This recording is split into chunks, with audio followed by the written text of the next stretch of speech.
ഇനി മമ്പർത്ത തങ്ങൾ അങ്ങക്ക് പറ്റുമോ? ഇവിടെ വരുന്ന സഖാഫി ഒന്ന് മറുപടി അറിയണം. എന്താ അറിയോ? മമ്പർത്ത തങ്ങള് മുട്ടുമിഴിയുടെ ആളാ. മമ്പർത്ത തങ്ങൾ മാത്രല്ല, അവിടുന്ന് മമ്പറത്ത് ഈ കളിയാട്ടുമുക്കിലൊക്കെ അവിടെ പൂരം നടക്കുമ്പോൾ ഈ മമ്പറ ജാറത്തിലേക്ക് കളിയാട്ടുമുക്കെന്നുള്ള പൂരത്തിന്റെ മുട്ടും വിളിയൊക്കെ അവിടെയാണ് ആദ്യം വരിക. അതൊക്കെ നമ്മൾ നാദാപുരത്തൊക്കെ കാണിച്ച ഒരുപാട് ക്ലിപ്പുകളുണ്ട്.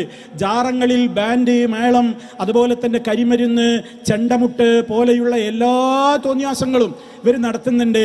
അപ്പോൾ മമ്പർത്ത തങ്ങളെ കുറിച്ച് പറയുമ്പോൾ അദ്ദേഹത്തിന്റെ ചരിത്രത്തിൽ മൂപ്പരുടെ അവിടെ മുട്ടുമുളിയേണ്ടി എന്നാലേ മൂപ്പര് കൊടി കൊടുത്തിരുന്നുള്ളൂ എന്നാണ്. അതായത് മഴ പെയ്യാൻ വേണ്ടി കൊടി കൊടുക്കുന്നൊരു ചടങ്ങുണ്ടായിരുന്നു അത്രേ പണ്ട്. അത് കിട്ടണമെങ്കിൽ മുട്ടും വിളിയുമായിട്ട് ചെന്നാലേ കൊടുത്തിരുന്നുള്ളൂ.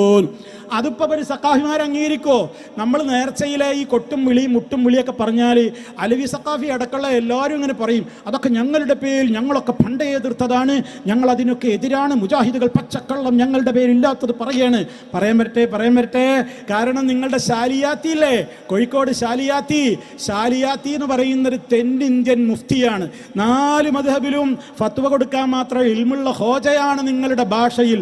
ആ ശാലിയാത്തി പറയുന്നത് ചെണ്ടമുട്ട്, അതുപോലെ തന്നെ കുഴൽ വിളി, അതൊക്കെ ജാറത്തിന്റെ അടുക്കൽക്ക് സിയാറത്തിന് പോകുമ്പോൾ അനുവദനീയാണ് എന്നാണ്. നിങ്ങളുടെ സുന്നി വോയിസിൽ ആ ഫത്വ വന്നിട്ടുണ്ട്. ഇന്ന് വരെ നിങ്ങൾ തിരുത്തിയിട്ടില്ല. ഒന്നുകിൽ തിരുത്തണം, അല്ലെങ്കിൽ തിരുത്താത്തതിന്റെ കാരണം ഇവിടെ വേങ്ങരയിൽ വന്നിട്ട് പറയണം എന്നുകൂടി ഓർമ്മപ്പെടുത്തേണ്. മമ്പർത്ത തങ്ങളും മുട്ടുംവിളിയുടെ ആളായിരുന്നു, കുണ്ടൂരും മുട്ടുംവിളിയുടെ ആളായിരുന്നു. കേട്ടോളിൻ. പെരുമ്പടപ്പ് പുത്തമ്പള്ളിയിൽ അന്ത്യവിശ്രമം കൊള്ളുന്ന കുഞ്ഞാമ്പത് മുസ്ലിയാർ ഒരിക്കൽ പറയുകയുണ്ടായി, എൻ്റെ ഉസ്താദ് റംലി തങ്ങൾക്ക് മുട്ടുംവിളി നേർച്ച വളരെ ഇഷ്ടമുള്ള ഒന്നാണ്. റംലി തങ്ങള് മൂപ്പർക്ക് മുട്ടും വിളി നേർച്ച നല്ല ഇഷ്ടമാണ്. ആരാ ഉദ്ധരിച്ചത്? പുത്തമ്പള്ളിയിലെ ശൈഖിനും അതിഷ്ടാണ്. അതുകൊണ്ട് നിങ്ങൾ അവിടെ മുട്ടും വിളി നേർച്ച നടത്തുക എന്ന് പറയുകയുണ്ടായി. അതുപോലെ തിരൂരങ്ങാടി കുണ്ടൂരിൽ മറപെട്ട് കിടക്കുന്ന പ്രശസ്ത വലിയായ ഒരു മഹാവ്യക്തി ഉണ്ടായിരുന്നു.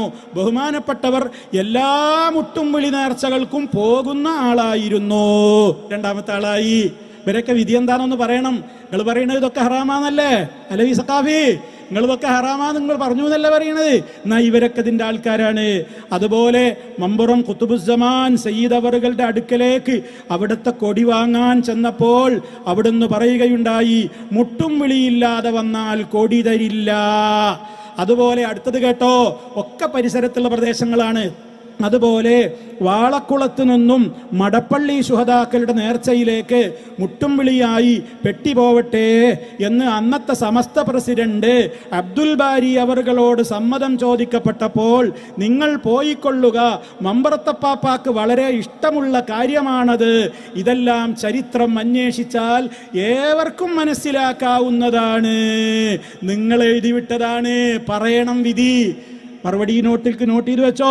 ഇവരുടെയൊക്കെ വിധി എന്താ? മമ്പർത്തപ്പാപ്പ, കുണ്ടൂര്, വാളക്കുളം, അബ്ദുൽ ബാരി മുസ്ലിയാരി, മടപ്പള്ളി ശോതാക്കള്, അങ്ങനെ ഇങ്ങനെ എല്ലാവരും ആ ലിസ്റ്റിലേക്കാണ് കൊണ്ടുപോയിക്കോ. തനിച്ച ഹറാമാതൊക്കെ എന്നാ അവരിതൊക്കെ ചെയ്തതാണോ? അവരുടെ വിധി എന്ത്?